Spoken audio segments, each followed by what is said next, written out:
রমজান মাস এবং অফিস আদালতের সময় দুইকে মাথায় রেখে মেট্রো রেলের চলাচলে বিশেষ সময়সূচি ঘোষণা করা হয়েছে।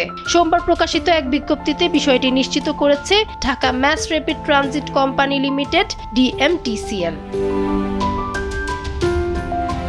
DMTCL এর পরিচালক AKM খায়রুল আলম স্বাক্ষরিত ঘোষিত সেই নির্দেশনায় বলা হয়, পবিত্র রমজান মাসের অফিস সময়সূচির সঙ্গে সামঞ্জস্য রেখে প্রথম রমজান থেকে ঈদ উল ফিতরের আগের দিন পর্যন্ত সাপ্তাহিক কর্মদিবসে মেট্রো রেল বিশেষ সময়সূচিতে চলবে। তবে শনিবার, শুক্রবার ও অন্যান্য সরকারি ছুটির দিনে সময়সূচি অপরিবর্তিত থাকবে।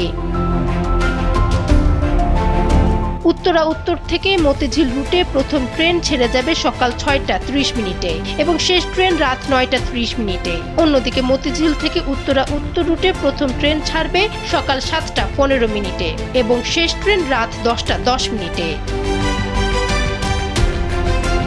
নির্দেশনা অনুযায়ী রমজান মাসে ইফতারের সময় পানি পান করার জন্য প্রত্যেক যাত্রী মেট্রো রেল ও স্টেশন এলাকায় সর্বোচ্চ 250 মিলিলিটার পানির বোতল বহন করতে পারবেন। তবে পানি যেন পড়ে না যায় সে বিষয়ে সতর্ক থাকতে হবে।